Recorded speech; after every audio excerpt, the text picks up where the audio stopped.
Jadi cuma hanya sekedar foto saya doang. Baik, kita lanjutkan. Mudah-mudahan kita mendapatkan pelajaran dari nasihat Luqman. Nah, jadi ternyata dari diri kita ini kalau diurai gitu ya, jadi ketemu 3/3 bagian. Nah, sepertiga adalah kata beliau dinisbatkan kepada Allah. Apanya dari diri kita ini, yaitu ruh kita. Makanya orang-orang yang menjaga kesucian ruh itu dengan memiliki akidah yang kokoh, keimanan yang kuat, lalu mereka mendirikan ketaatan kepada Allah Subhanahu wa taala. Kalaupun mereka tergelincir dalam dosa dan maksiat, buru-buru taubat, istighfar, itu termasuk dalam rangka menjaga kesucian ruh itu. Dan itu mereka pertahankan terus sampai nanti mereka meninggal. Ternyata saat sakaratul maut itu orang yang mampu menjaga kesucian itu Allah berikan hadiah. Apa hadiahnya? Berupa ucapan yang menyenangkan kita. Apa hadiahnya? Tadi yang dibacakan imam kita. Ya ayyatuhan nafsul mutmainnah irji'i ila rabbiki radiyatan mardiyah fadkhuli fi ibadi wa dkhuli jannati. Jadi saat sakaratul maut itu kan saya kira kita sepakat ya bahwa itu adalah saat-saat di mana manusia betul-betul merasakan ketakutan yang sangat luar biasa. Kalau kita kutip misalnya pendapat Imam Ghazali, sakaratul maut itu sakit yang paling ringan itu seperti 70 tulang yang dipatahkan dalam waktu yang sama. Pasti kita nggak kuat. Maka saat itu setiap manusia, ya termasuk tentunya kita hamba Allah, umat Rasulullah, saat sakaratul maut itu adalah kita yang paling kita butuhkan adalah pertolongan Allah. Di situ kita merintih, ya Allah, tolong saya. Tapi tadi orang-orang yang mampu menjaga kesucian itu belum lagi berdoa, Allah sudah datang lewat malaikat-malaikat dan diberikan kalimat itu, masya Allah. Diberikan kalimat itu, ya ayyuhan nafsul mutmainnah irji'i, balik dah ila rabbiki radiyatan mardiyah, kembali kepada Allah Tuhan. Fadkhuli jannati, masuk ke dalam surga. Itu adalah kalimat dan saat-saat yang paling membahagiakan seseorang. Karena kita hadirin Allah, tentu kesuksesan kita diukur bukan sekarang. Ya, kalau sekarang kan terus masih berjuang kita Maya. Makanya kata Nabi, innamal a'malu bil khawatim. Orang itu ditentukan akhirnya, endingnya itu yang paling pokok. Ya, doanya tuh pengennya sejak kita akhir balik terus sampai kita meninggal, benar begitu. Tapi kalau dipilih lebih baik tadi al-khawatim tadi, kita dalam keadaan baik, meninggal dalam keadaan taat, meninggal dalam keadaan sudah taubat, meninggal dalam keadaan ibadah, meninggal di dalam masjid. Insya Allah kita mendapatkan husnul khotimah. Itu yang mau kita incar tadi. Karena bagaimanapun hari ini kita suksesnya secara dunia, kita mungkin memiliki segalanya, tapi kalau toh pada akhirnya kita meninggal dalam keadaan husnul khotimah, alhamdulillah.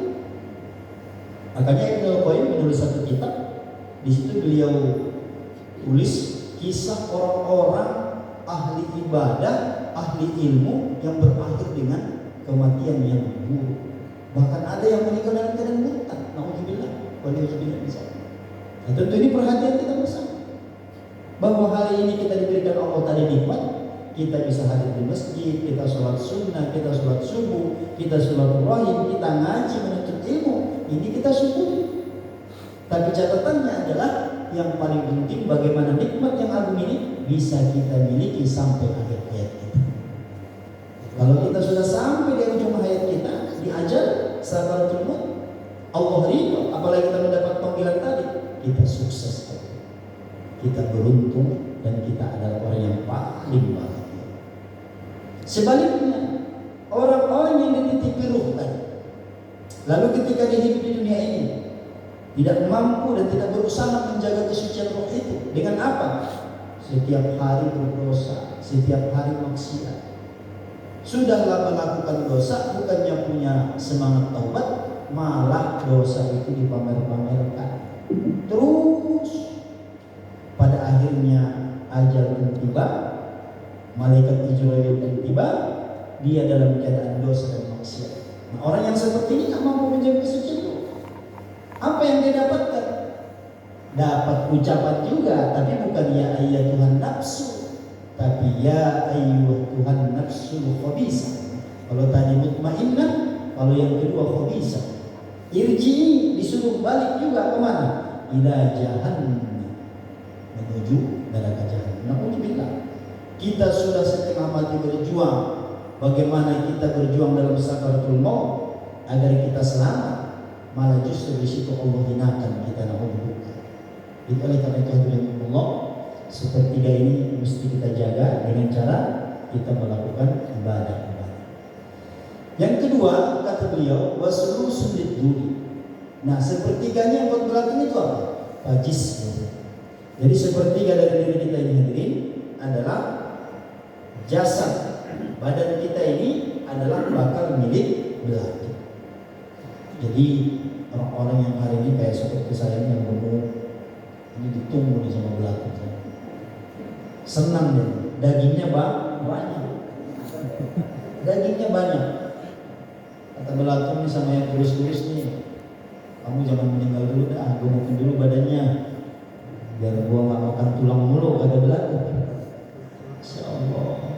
Oleh karena itu hadirin, ini saya kira nasihat yang sangat agung. Karena hari ini berapa banyak di antara kita umat Rasulullah terjebak kepada hanya memenuhi kebutuhan fisik nih gizi jasad kita ini. Makanya orang kalau udah urusan makan hadirin, masya Allah, ya kita lihat sekarang ini cukuplah berbagai restoran yang di pinggir jalan menjadi bukti betapa hari ini manusia dalam hal memenuhi kebutuhan fisik ini luar biasa. Apalagi kalau berjalan nanti ke daerah Cibinong, Pakansari, sekitarnya semua itu berbagai macam, ya kan? Mulai dari ayam geprek, ayam terbang. Emang Indonesia luar biasa kreatifnya. Orang Amerika bingung lihat kita. Ayam tuh diterbangin tapi dimakan. Ada orang yang makan hadirin sekali makan sudah luar biasa. Kalau di Pemda itu katanya 500.000 sekali makan nggak biasa. Ada yang 1 juta, ada yang 2 juta. Dan perilaku kita coba deh, kalau perilaku kita, kalau ada urusan memenuhi fisik ini, itu kadang-kadang kita, masya Allah, nggak pakai mikir-mikir. Apalagi kalau yang ngajak istri kita, yang ngajak anak kita, ya sekali-sekali dong ke Cibinong, ngapain? Makan di restoran ini. Udah kita dari sore janji, itu kita dapat ini tuh hari. Kadang janjinya dari siang. Begitu nanti habis maghrib hujan gede, apakah rencana itu batal? Enggak. Kata istri kita kan mobil ada ya, pakai mobil aja, jalan terus. Dan kita mau ke sana itu masya Allah, ambil dompet dilihat dulu isinya, kartu segala macam, kita bawa sampai di sana. Tapi asumsinya apa hari? Saya ingin memenuhi kebutuhan fisik saya lapar. Ini perlu saya rawat, kan begitu. Maka kita tidak pernah punya pikiran, ngirit enggak. Dan masya Allah, orang-orang yang duduk di restoran tadi, rata-rata nggak ada yang sebentar hadir.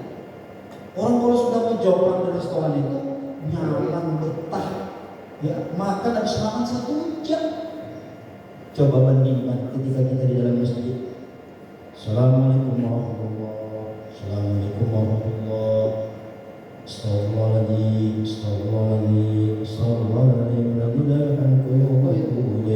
Min jami' ma asbabun. Baru 1 menit kita sudah berangkat, kita sudah berdiri meninggalkan masjid.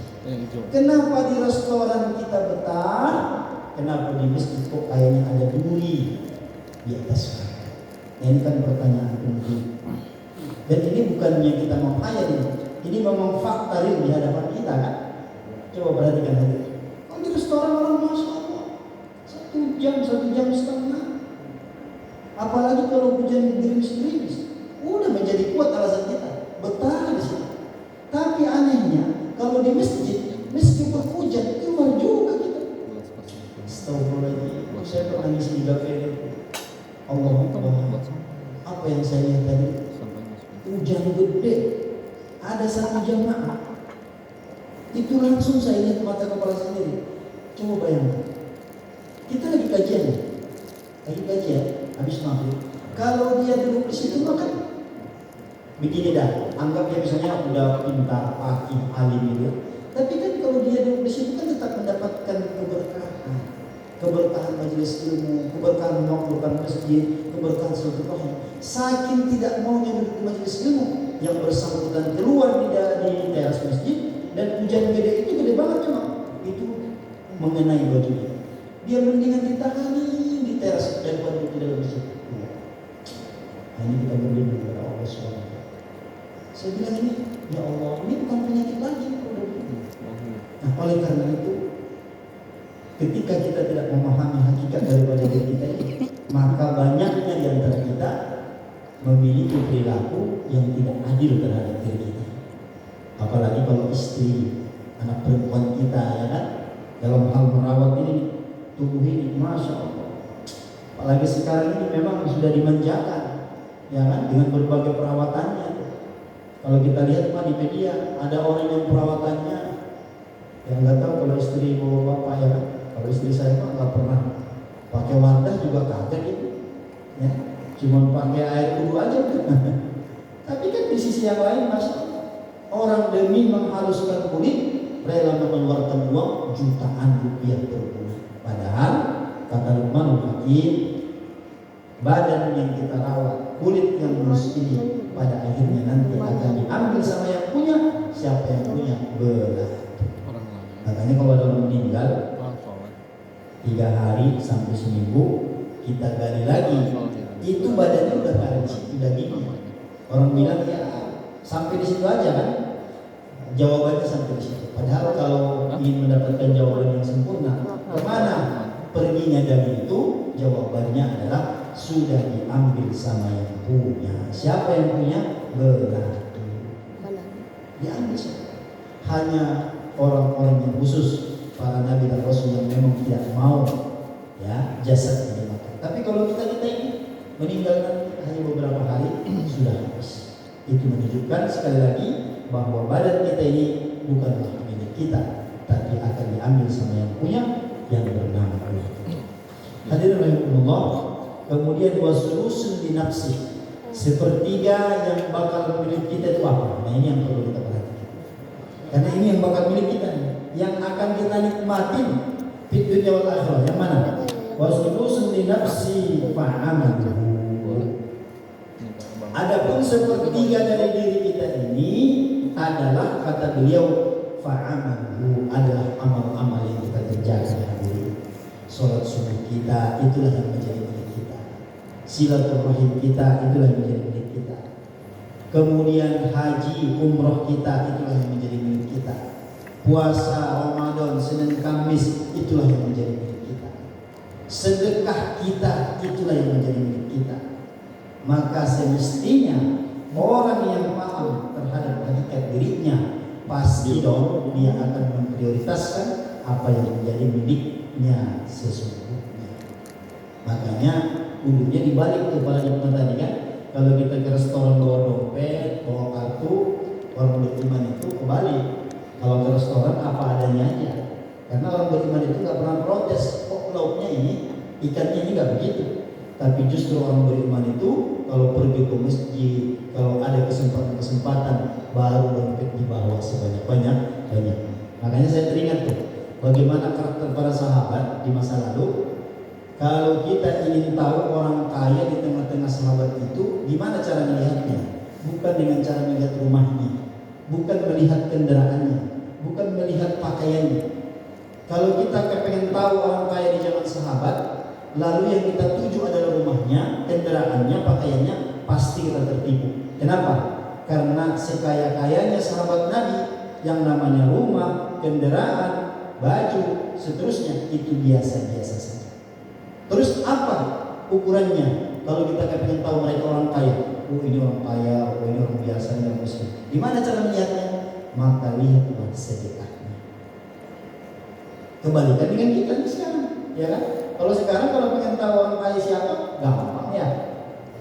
Rumahnya 2,5 juta, mobilnya 1 miliar, bajunya ada yang sepatu 5 juta, bahkan lebih ya, handphonenya 30 juta, 40 juta.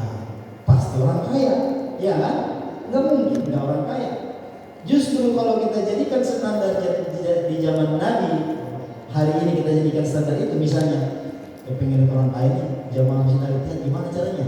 Lihat sedekahnya yuk. Nah, ketipu kita ya. Tapi mudah-mudahan ya isinya, insya Allah, mudah-mudahan meniru jejak para sahabat. Jadi kepengennya orang Islam itu penampilan dalam fisik ini biasa-biasa. Makanya Abdurrahman bin Auf, Abu Bakar Siddiq, ya kan, Utsman bin Affan, Tolha dan seterusnya. Bahkan Tolha dalam Hilyatul Auliya di situ disampaikan satu kisah. Beliau pernah sekali terlambat sholat. Gara-gara apa terlambat sholat? Nunggu istrinya menjahit gamisnya yang robek. Sebelumnya dia bersedekah 30.000 dirham. Tapi orang tersebut, Tolha, pernah terlambat berjamaah di masjid gara-gara nunggu istrinya menjahit baju gamisnya. Tapi sedekahnya 30.000 dirham. Kalau sekarang 1 dirham 70.000 udah berapa tuh? Bersedekah sekian ratus juta, tapi urusan pakaian sendiri robek, kudu nunggu bininya jahit dulu baru berangkat. Masya Allah. Kalau ada orang hari ini yang jadi bersedekah 1 miliar, kayaknya emang gak bakal ada gamisnya robek, gak bakal. Masya Allah. Oleh karena itu hadirin Allah, ketika kita memahami bahwa keberadaan kita di dunia ini tidak lama, a'malu ummati ma baina sittin wa sab'in, umatku kata Nabi kisaran antara 60 sampai 70 tahun. Kalau ada yang lebih dari itu kata Nabi sedikit. Karena memang fitrahnya kita umat Rasulullah pendek-pendek. Kisaran 60 sampai 70. Makanya kalau ada orang yang umur 120 tahun langsung bilang. Kenapa bilang? Karena jarang.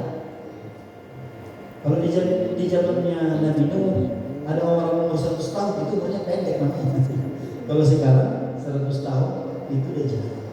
Nah, kemudian perjalanan umat Nabi Nuh, umat Nabi Ibrahim, umat Nabi Musa, umat Nabi Isa dan seterusnya adalah perjalanan yang juga akan kita lewati. Perjalanan panjang. Alam ruh, alam rahim, alam dunia. Kita baru di alam ketiga. Ada nanti alam barzakh, kemudian alam mahsyar. Di alam mahsyar ini banyak sekali tahapan-tahapan yang kita lewati. Setelah ditimbang, dihitung, bahkan nanti terakhir disiap, penentu apakah kita selamat atau tidak. Oleh karena itu orang beriman sekali lagi, ketika dia memahami hal ini, maka tidak ada yang dilakukan kecuali memperbanyak bekal untuk kembali kepada Allah Subhanahu wa Ta'ala. Dan oleh karena itu tadi berangkat apa yang disampaikan oleh Imam Hakim, apa bekal kita hadir? Kalau kita cuma mengandalkan sholat subuh tadi, sholat zuhur yang kemarin, sholat isya, kalau mengandalkan cuma puasa Ramadan, puasa Senin Kamis, cuma mengandalkan haji kita yang sudah berangkat kemarin, umroh yang sudah 3 kali, khawatir kalau mengandalkan amal pribadi takutnya masih kurang. Oleh karena itulah kalau kita amati berbagai perintah-perintah Rasulullah terhadap kita, mengingat tadi realitas umur yang pendek, lalu bagaimana caranya? Kesempatan yang singkat ini, tapi kita punya bekal banyak. Bagaimana caranya? Disinilah Rasulullah membuka pintu yang namanya pintu fasilitator. Ketika kita hidup hari ini, hadirin, punya kesempatan, kita sehat, Allah berikan amanah berupa harta, jabatan, kesempatan, dan seterusnya.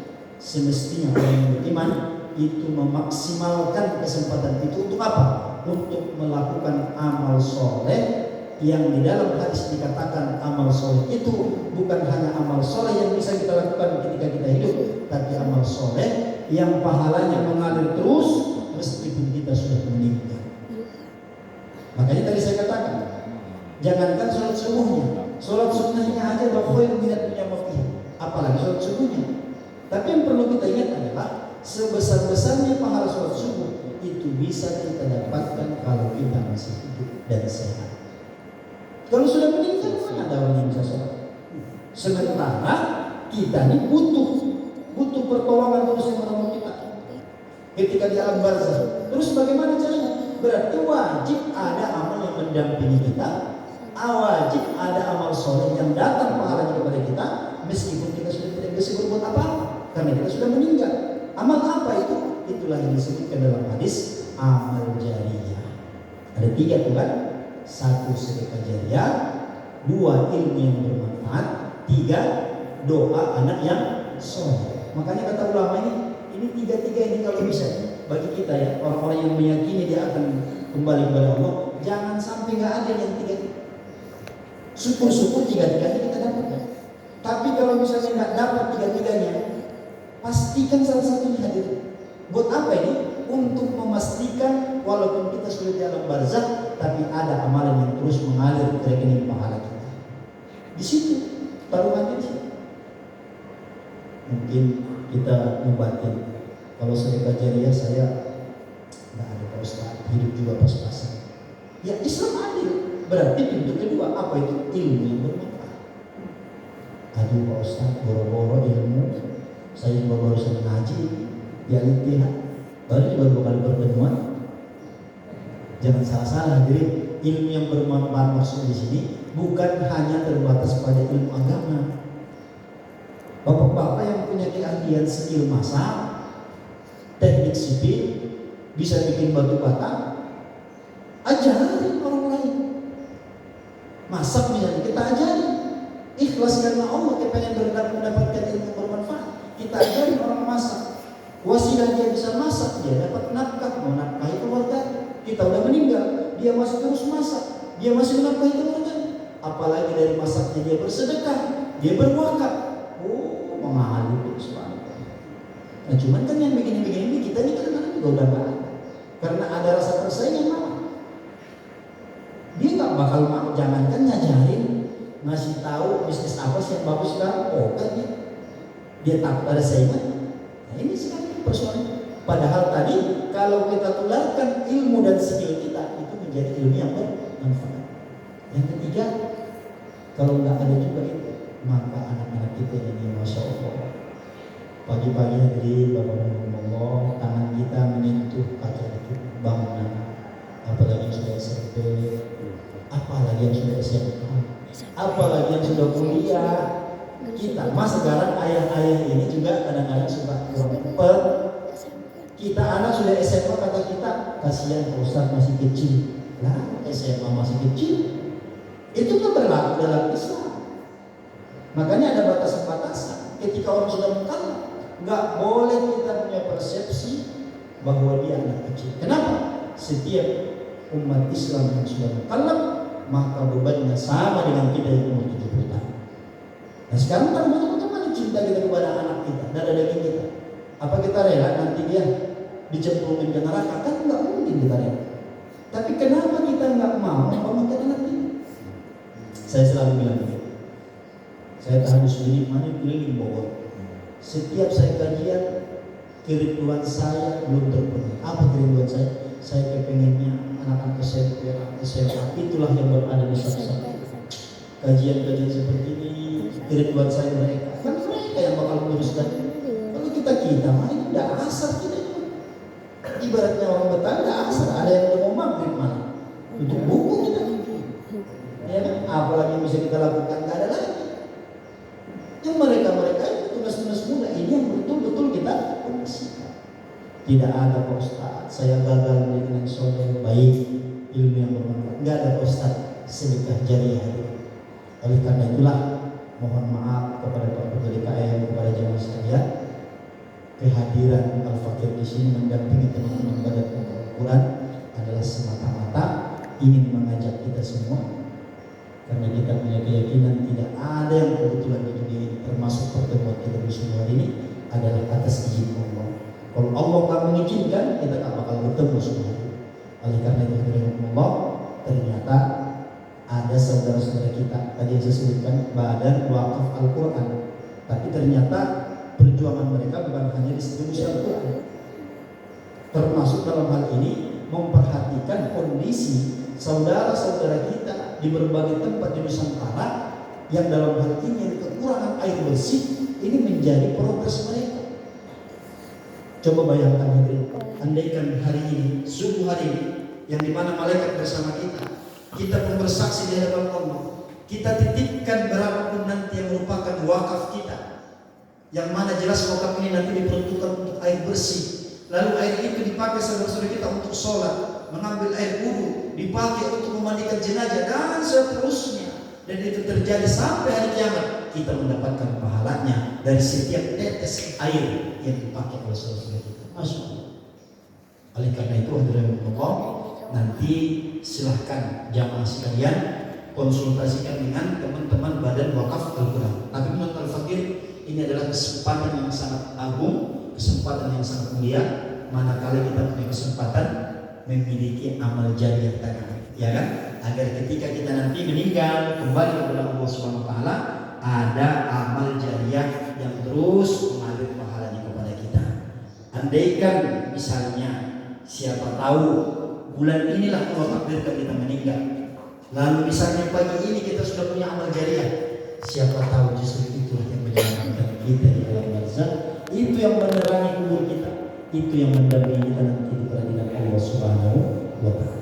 Oleh karena itu Allah, memang mohon maaf progres ini tentu di samping menyita waktu, pikiran, tenaga, materi, karena tadi tempat-tempatnya bukan di daerah Bogor, bukan di Indonesia Timur, ya kan. Nanti terakhir kita bisa lihat bagaimana teman-teman Badan Wakaf Al-Quran ini dengan segala keikhlasannya tanpa diekspos media loh ya.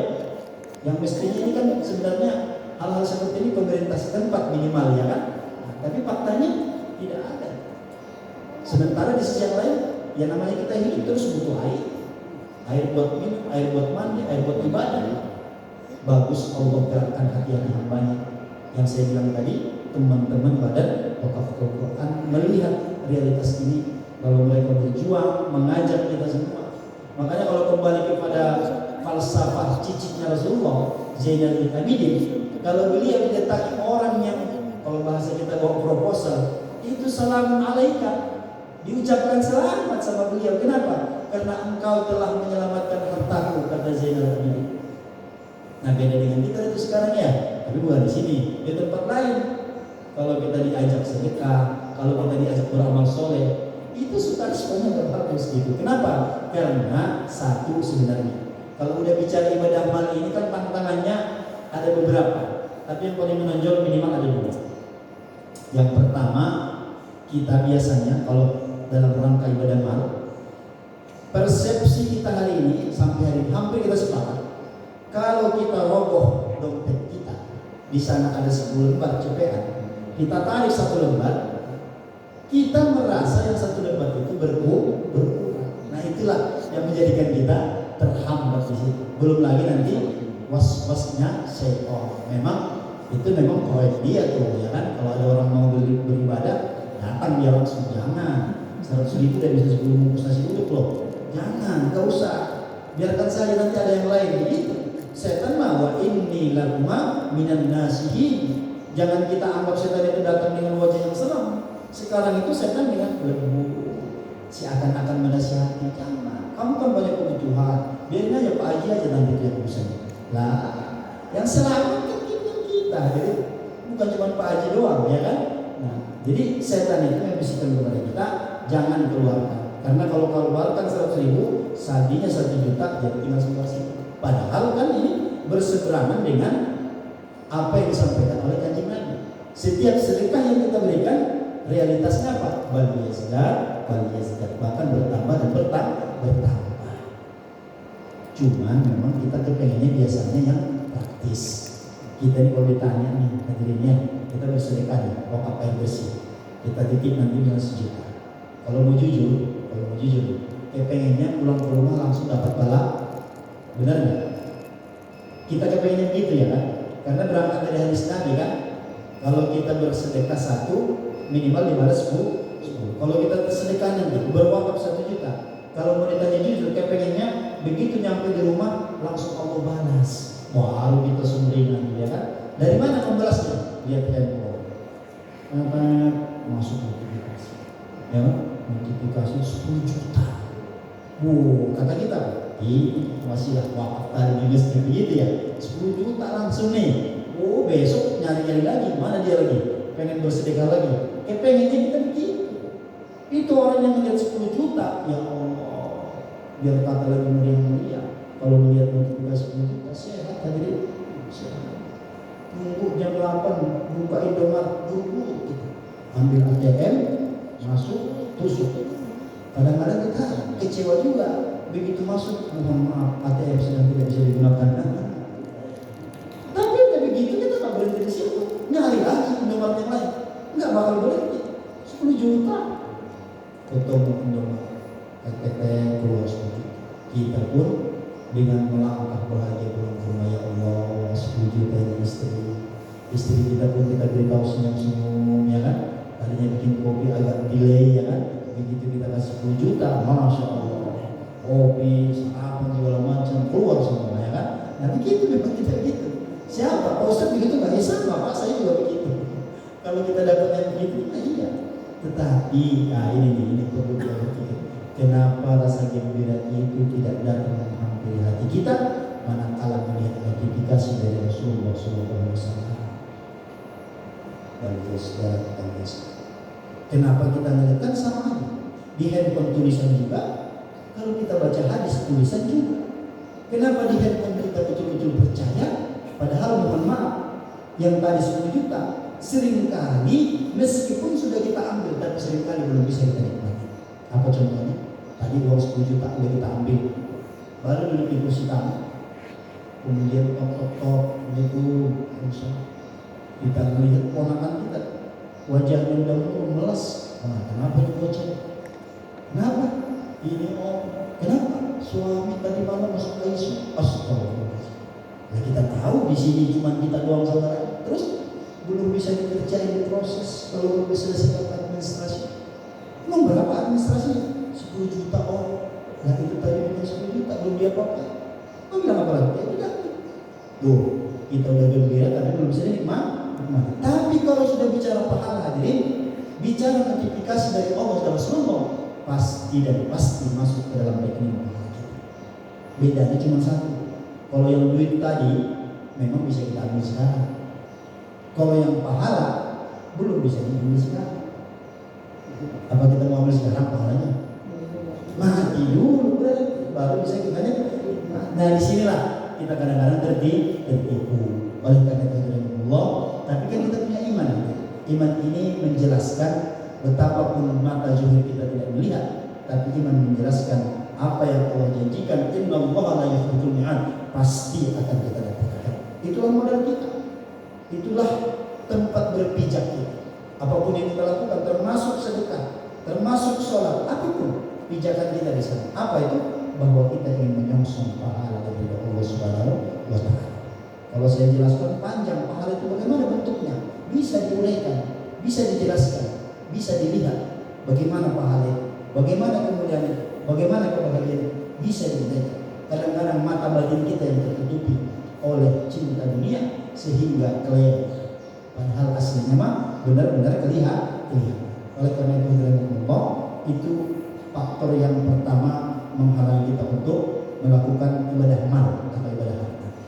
Faktor yang kedua, ini yang terakhir, biasanya kalau sudah bertemu dengan ibadah mal ini, biasanya kita itu persepsinya begini, ini punya saya, ini milik saya. Kan kalau sudah begini nih, dampaknya apa? Implikasinya apa? Kalau ini milik saya, itu terkesan kita nggak mau dia nggak mau berbagi, ini punya saya. Bukan ini rumah saya, mobil saya, tabungan saya, deposito saya. Benar Pak, benar. Tapi kita jangan lupa, ternyata di tengah-tengah banyaknya amanah yang Allah titipkan kepada kita, ternyata jangan lupa di situ ada hak saudara-saudara kita. Itu bukan buat kita nikmati semua Pak. Memang benar kita yang megang, kita yang mengelola, tapi yang kita nggak boleh lupa Pak, di dalam harta itu ada hak saudara kita. Itu perlu kita jelaskan. Agar apa? Agar kalau pas saatnya memang hak itu harus kita keluarkan, nggak ada rasa pelit.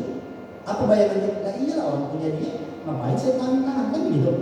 Tapi kalau kita merasa ini milik saya, ini punya saya, terus ada orang misalnya hari ini, alhamdulillah teman-teman baru datang, kata kita, Jangan dibaca, ini kan punya saya. Inilah yang menjadikan kita kadang-kadang tidak bisa sempurna dalam melakukan ibadah. Padahal di dalam ini makanan, buah, coba kita nanti ke pasar, beli jeruk hadirin, pakai duit sendiri, jalan sendiri, pilih sendiri, tenteng sendiri, bawa ke rumah sendiri, kupas sendiri. Saya mau nanya sama kita, kira-kira kita kalau beli jeruk, makan jeruknya doang atau sama kulit-kulitnya dulu? Kenapa nggak dimakan sama kulitnya? Kan punya kita. Apa kira-kira jawaban kita? Kenapa kulit itu kita nggak makan? Jawabannya kita sepakat, kulit itu bukan untuk kita miliki, bukan untuk kita nikmati. Itu sesuatu yang harus kita kita. Makanya kalau ada orang beli jeruk dimakan sama kulit-kulitnya, apa yang terjadi? Kalau dan kata orang bertanya, nyangkut di sini. Itu jeruk. Kalau hadirin balik beli durian, makan sama kulit-kulitnya. Wah, ini yang terjadi sekarang. Memang harta yang tadi, kalau kita makan semua, badan kita nggak sakit, fisik kita, tapi yang sakit rohani kita. Apa buktinya sakit rohani kita? Kata Al-Hafiz Ibnu Rajab Al-Hambali dalam kitab Lataiful Ma'arif, orang kalau sering makan punya orang lain, dampaknya satu, malas beribadah. Kalaupun beribadah, kalaupun dia sholat, nggak nikmat di dalam ibadah. Nah itu tadi. Berarti dia jangan-jangan dia sering makan jeruk, makan sama kulit. Oleh karena itu Allah, siapa tahu ya, barangkali pagi hari ini adalah momentum terbaik kita untuk sedikit kita sisihkan. Apalagi tadi objeknya, ini mohon maaf ya, kalau kita beli nasi padang nanti 50 bungkus, kita sebar, insya Allah pahalanya gede. Sepanjang nasi padang itu menopang hamba Allah untuk mencari nafkah, apalagi dipakai ibadah ya, kita kebagian. Tapi durasinya hanya sekitar 24 jam. Habis itu nggak lagi kebagi. Makanya kalau wakaf ini kayak ayat wakaf dari mesin, saya bilang tadi, sepanjang mulai dari mesinnya, pipanya, distribusinya, dan sampai hari kiamat ketika air itu dipakai oleh saudara-saudara kita, sepanjang itu mengalir pahalanya kepada kita. Oleh karena itu, Allah silahkan nanti jamaah sekalian, berapapun yang dititipkan, insya Allah menjadi amal jariah bagi kita nanti, dan kita berharap kepada Allah Subhanahu wa taala, karena yang waktu terbaik, tempat yang terbaik, maka tentu akan mendapatkan balasan yang terbaik, berbeda dengan momen-momen seperti di luar sana. Oleh karena itu, Allah, ini adalah kesempatan terbaik. Mari sama-sama kita bersama. Al-Fakir sendiri sadar dalam hal ini mal nggak ada, terus bagaimana caranya dapat pahala itu? Dia berharap dengan membersamai teman-teman ini, saya mendapatkan juga pahala. Dan yang paling banyak pahala di seluruh hari ini adalah Bapak Ketua DKM. Setuju kan? Karena lewat Bapak Ketua DKM, kajian ini pertemuan ini itu namanya fasilitator. Fasilitator itu ya, amalnya sedikit tapi panjang pahalanya. Contoh terakhir, kalau salah, memberi salah hukumnya apa? Memberi salah hukumnya apa? Sudah. Apa deh? Hukum memberi salah apa? Sunnah. Menjawab salam? Wajib. Kira-kira kejadian mana? Pahala wajib atau sunnah? Wajib. Bisa di mana pahala? Wajib atau sunnah? Wajib. Wajib. Itu sepakat ya. Kalau ada yang bilang kejadian sunnah ya nggak usah lagi sama dia.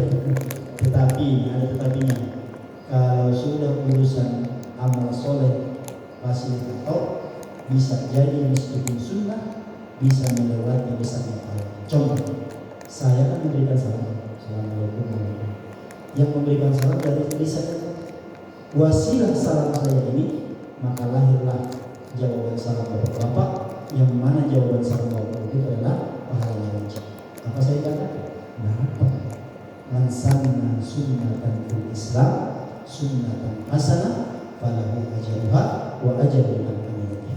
Siapa yang melakukan kebaikan dan dia menjadi fasilitator untuk terjadinya kebaikan berikutnya, maka dia akan mendapatkan pahala dari kebaikan-kebaikan yang dilakukan oleh orang-orang setelahnya. Ada 10 orang, ada 100 orang, ada 1000 orang, dia dapat. Oleh karena itulah semangat Al-Fakir pribadi ini yang menjadikan bahagia, senang, gembira bersama teman-teman Al-Quran, karena kepengen dapat pahala dari itu. Bapak-bapak mungkin dari sisi hartanya, dari sisi pikirannya, DKM memberikan fasilitasnya. Teman-teman Badan Wakaf Al-Quran dari sisi tenaga, uang, waktu mereka, masa perjalanan Jakarta ke Papua misalnya, naik pesawat aja 2 kali transit, turun dari pesawat naik taksi berjam-jam, turun dari taksi naik kapal, naik perahu, turun dari perahu naik ojek, turun dari ojek jalan kaki, Masya Allah, luar biasa. Kalau kita disuruh ikut dalam rombongan kafilah Badan Wakaf Al-Quran, roman-romannya kita nggak sah. Maka oleh karena itu, apa kontribusi kita? Dalam hal ini kita kepengen nyenangin Rasulullah, kepengen membanggakan Rasulullah, supaya nanti kita di hari kiamat ada hujah, ya Rasulullah, saya telah berkontribusi untuk membantu umatmu yang memang tidak memiliki sarana prasarana air bersih. Saya sudah menitipkan, ya Rasulullah, saya sudah menitipkan, ya Allah. Rasulullah pun dengan enak dan senang menolong kita, karena beliau punya alasan dari Allah, ya Rabb, tolong umatku ya. Tapi kalau kita nggak punya apa, makanya syafaat itu adalah namanya, adalah itu syafaat adalah penggenapan. Apa maknanya? Orang yang mendapatkan syafaat Nabi belum tentu loh Pak langsung masuk surga. Kenapa? Memang tergantung amal yang kita bawa. Kalau amal yang kita bawa itu banyak, lalu kurang sedikit, Nabi cukupkan dengan syafaatnya. Makanya namanya syafaat, menggenapkan. Nah kalau kita nggak bawa apa-apa, cuma bawa segelas doang, disebutkan Rasulullah syafaat, tapi nggak menolong kita, belum mampu menjadikan kita menjadi surga Allah Subhanahu wa Ta'ala. Kan kita kepengen hadirin masuk surga bersama Nabi tanpa dihisab, kan kepengennya ya. Jangan sampai mampir ke neraka. Ya memang betul, sepanjang kita memiliki iman ini kita pertahankan sampai kita mati, pasti kita akan masuk surga. Tapi kan pertanyaannya, masuk surganya apa? Kalau kudu di laundry dulu, di neraka naudzubillah wa jauh lagi. Maka oleh karena itu, mari kita perbanyak bekal kita. Salah satu cara kita memperbanyak bekal adalah amalan, yang amalan itu sekali lagi meskipun kita sudah meninggal tapi terus masih mengalir. Itulah deposito abadi.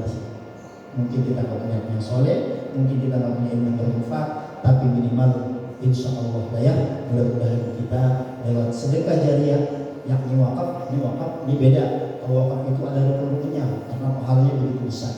Oleh karena itu nanti silakan nanti Allah temui teman-teman Al-Quran bagaimana teknisnya, ya, karena di situ ada beberapa rincian-rincian ya yang harus dipenuhi.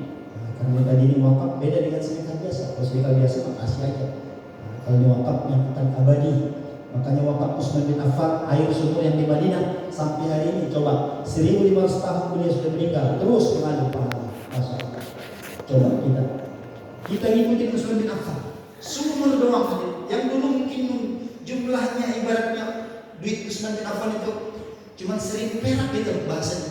Tapi karena wasilah sumur itu sampai hari ini beliau mulia, berapa juta, berapa miliar umat Islam yang mendapatkan kebaikan daripada sumur itu. Maka oleh karena kita pengen juga kita mengikuti jejak Utsman bin Affan. Dengan apa? Dengan kita berkontribusi wakaf air bersih di pedalaman, di berbagai tempat-tempat di Nusantara. Mungkin lebih banyak, lebih dominan di daerah Nusa Tenggara Timur, NTT. Ya, silakan boleh ditampilkan ya bagaimana realitas di sana. Ini sekedar cuplikan, tentu realitasnya jauh lebih mengharukannya. Mudah-mudahan kita bisa mendapatkan pelajaran.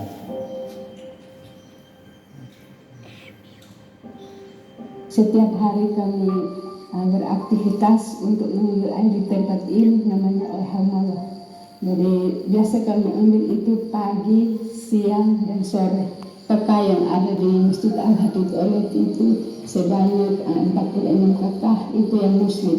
Kalau tambah dengan non itu 100 lebih kakak.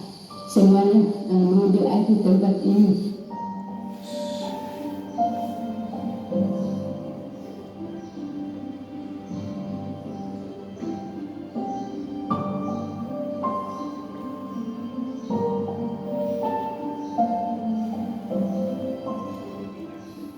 Dari dulu saya masih kecil itu kita ambil air ini di kan. Nah, jadi pagi kita jalan, siang baru pulang dari ambil air. Nah datang sudah jam makan. Nah itu pun kalau dalam rumah ada contoh 4 orang ya kita 4 orang, 1 orang 5 jerigen, tidak lebih dari itu. karena jalan jauh. Yang nggak boleh. Harapan kami sebagai masyarakat masyarakat Olet ada kemudahan untuk mendekatkan air ini ke tempat kami agar kami tidak datang lagi ke tempat Oyah Molo ini untuk mengambil air, tetapi di dekat rumah kami masing-masing. Perjalanan kami untuk sampai tempat ke desa Ogolau yang berada di Sulawesi Tengah ini membutuhkan waktu kurang lebih 45 menit sampai 1 jam dengan jarak 5 sampai 6 km. Kenapa harus membutuhkan waktu 45 menit sampai 1 jam? Karena kondisi medan yang sangat curam, kondisi medan yang sangat licin, apalagi ketika hujan. Bisa 2 kali, 1 hari pagi baru sore. Biasanya orang kalau bawa biasa yang pakai ada 5 liter bang itu biasa 2 baru. Kalau tiap capek ampa biji di bawah. Iyo, tipiku. Iyo. Ambe itu apa itu pakai kayu begitu iyo di bawah iyo. Iyo, kalau anak-anak biasanya orang membawa botol. Kalau musim hujan itu orang ini pakai yang itu. Kalau ada hujan, pakai di sarung itu atap itu, pakai akan loyang. Kalau tetap orang ambil, kalau mau dipakai mau masa cuma itu air hujan. Cuma pakai akan cuci akan piring itu bisa. Kalau itu pakai masak tidak bisa itu air hujan. Memang kalau berarti ke sana hujan sudah sempigi air. Biasanya aku hujan mesti ayam. Ini tamu kalau jaga leh. Iya, kalau begitu itu kalau menurut saya itu 3 kali sehari. Kalau cuma bawa itu jerken yang 5 liter itu, kan saja cuma 4 biji saja. Digendong 2, mungkin kalau cuma saya pikir-pikir itu, kalau dengan anak-anak 2 jam belum ada datang di sana. Lebih dari situ. Jalan kaki? Jalan kaki. Jalan kaki baru mendaki, baru barumput. Wajar. Baru bawa gendong anak-anak cucian itu. Kalau capeknya ini tidak ada, saya mau dibilang seperti apa. Pokoknya kalau bilang capek itu, bangun kamar itu masih dirasa capek. 1 malam sudah capek. Kalau bawa jerken, ibarat bawa jerken baru anak. Kalau ada lagi itu anak yang mau mandi di sungai, terpaksa dengan itu digendong dengan baju yang dicuci. 1 orang itu diisi di dalam gendong, baru bawa jerken.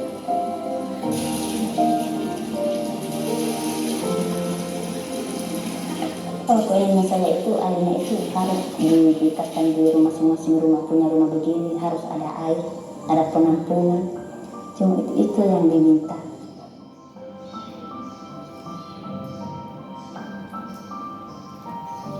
Itu tuh.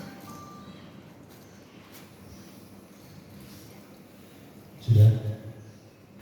Ya, itu tadi beberapa tempat. Silakan nanti hadir Allah. Untuk selanjutnya bisa hubungi teman-teman dari kebutuhan teknisnya seperti apa, apakah transfer atau cash, mungkin silakan nanti tergantung bagaimana nanti Bapak jamaah sekalian Allah. Kalau mungkin yang mau cash juga biasanya ditunggu sama teman-teman ini. Kalau sekarang bawa handphone mah gampang ya, tinggal transfer aja, cukup diakatkan saja. Itu barangkali tadi ada Bapak, ya saya. Waalaikumsalam. Saya Alhamdulillah Ya. dan saya dari Pondok Pesantren Alhamdulillah. Alhamdulillah. Dan dulu saya hadiahkan, saya bikin Pondok Manggis. Saya lama tinggal di situ, Ustaz. Dan saya kenal sama semua orang Depok. Saya jamaah masjid. Saya jamaah. Kami bisa tanyakan di sini, Ustaz. Tentang tanah wakaf. Pertama tadi sudah dibilang itu tanah wakaf untuk orang yang meninggal, ya kan? Tanah wakaf sudah berapa hektar? Buat pemakaman. Ya, punya ada kan? Nah, di situ ada teman bapak itu kan? Orang situ kamu di situ semua kan? Tapi saya juga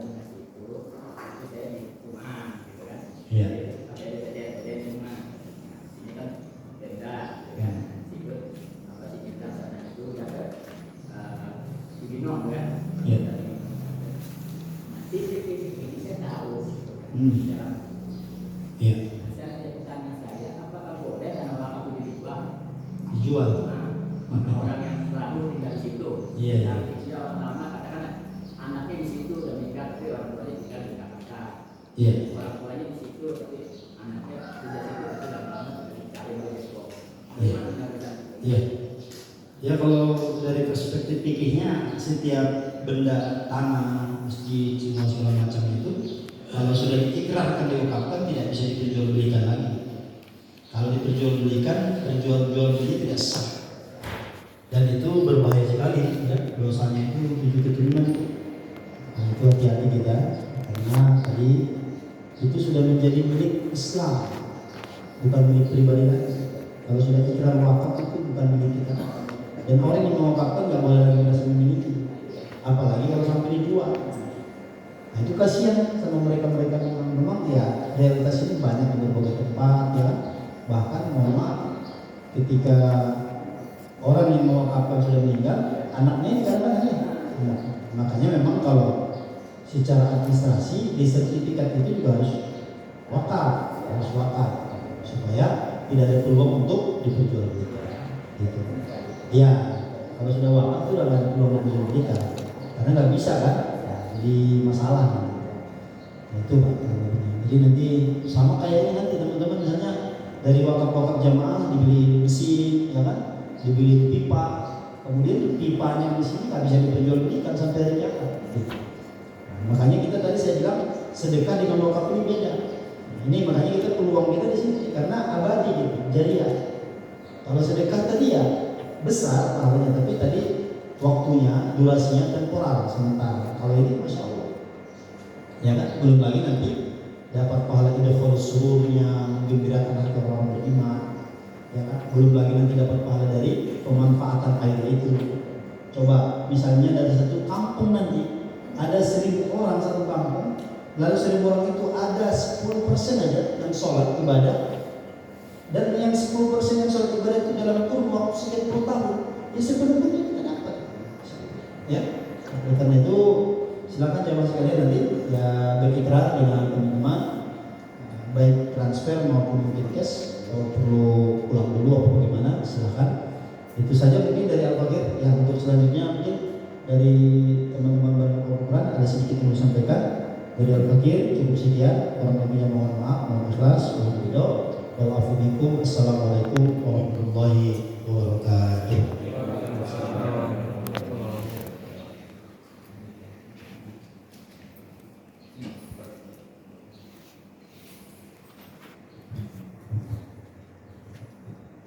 Bismillahirrahmanirrahim. Assalamualaikum warahmatullahi wabarakatuh. Alhamdulillah, salatu wassalamu ala Rasulillah wa ala alihi wa man wala. Jamaah sholat subuh yang dimuliakan Allah, kami daripada Mukab Al-Quran Bogor, alhamdulillah kita sama-sama telah bersamai safari dakwah bersama Ustaz Putra Taat pada pagi hari ini. Tentunya kami dari UIN mengucapkan terima kasih yang sebesar-besarnya kepada Bapak Ketua DKM dan seluruh pengurus, para ustaz juga, para guru juga, para sepuh Masjid Al-Ittihad, yang semoga senantiasa Allah berikan kesehatan, panjang umur dan tentunya dimuliakan oleh Allah Subhanahu wa Ta'ala. Sedikit dari kami ingin menjelaskan tentang bagaimana teknis untuk berwakafnya. Jadi tadi disebutkan bahwa wakaf itu perlu ada sigok atau ikrar wakafnya. Jadi kebutuhan kami untuk di 3 dan 4 tempat, tadi di 3 di NTT dan 1 di daerah Kebumen Jawa Tengah. Itu tepatnya di Celapar, Karanggayam, Kebumen, di mana di sana memang saya sudah pernah ke lokasinya, ke tempat sana. Itu memang tidak ada air yang bisa untuk, kalau di sini menggali air itu cukup semeter 2 meter itu bisa keluar air.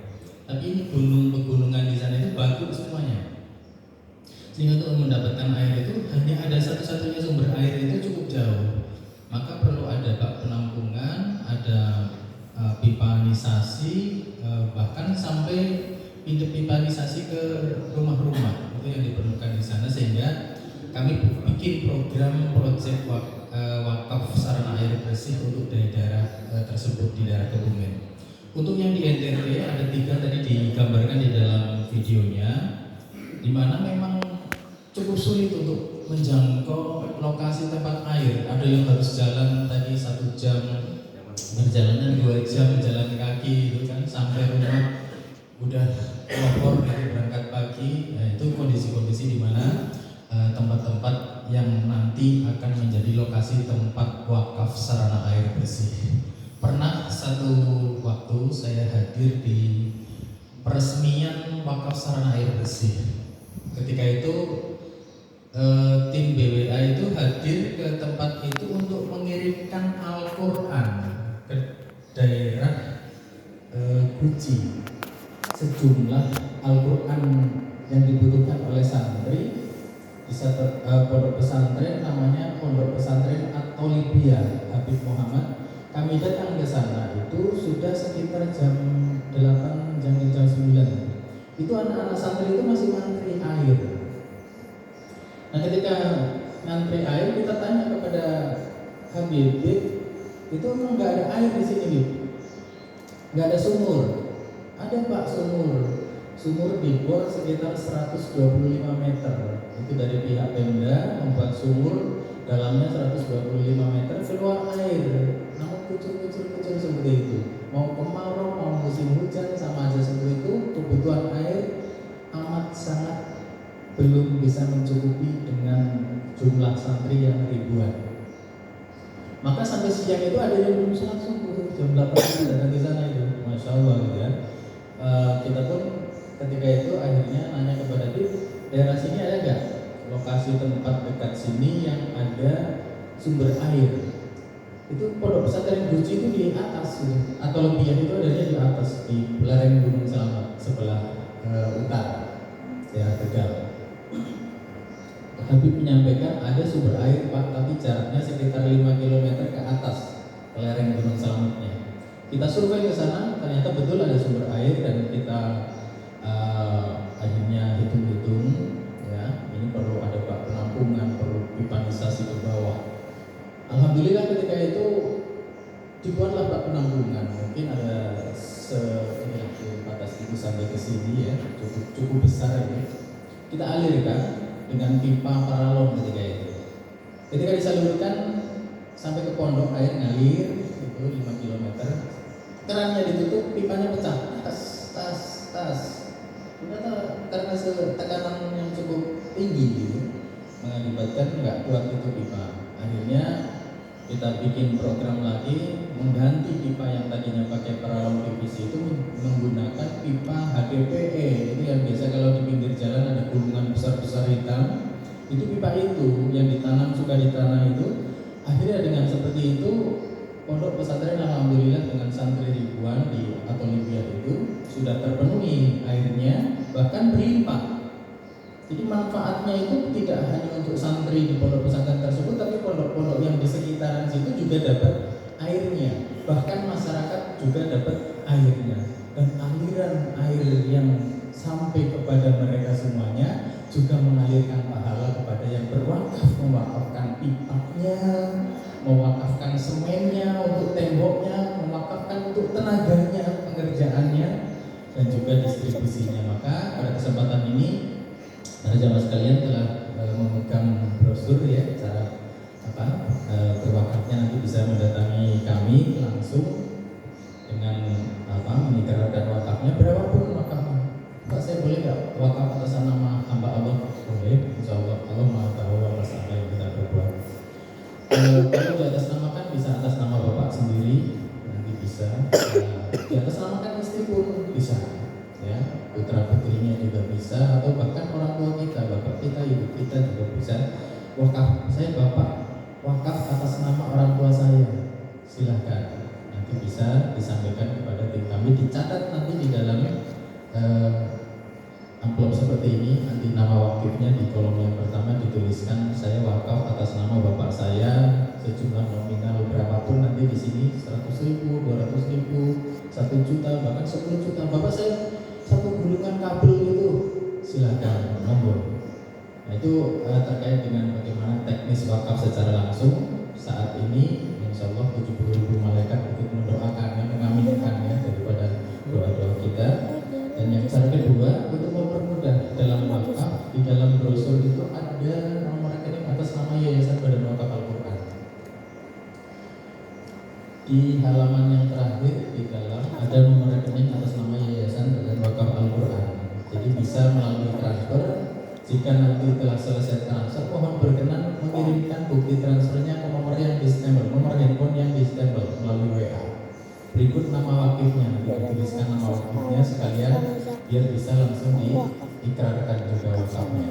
Yang ketiga, untuk mempermudah ada kris atau kiaris ya di belakang. Ini juga untuk mempermudah, di scan barcode bisa langsung berwakaf.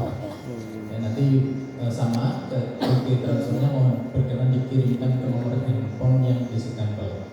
Demikian cara untuk berwakafnya, teknisnya. Simpel saja kami jelaskan, kami cukupkan. Tentunya sekali lagi terima kasih kepada Bapak Ketua Dekan dan seluruh para jamaah Masjid Al-Ittihad. Mohon maaf apabila ada salah kata, salah ucap, salah sikap kami yang kurang berkenan. Ya, di para jamaah mohon dibukakan pintu maaf yang sebesar-besarnya. Dan kami cukupkan. Billahi taufiq wal hidayah wa ridha wal inayah wal afu minkum. Wassalamualaikum warahmatullahi wabarakatuh.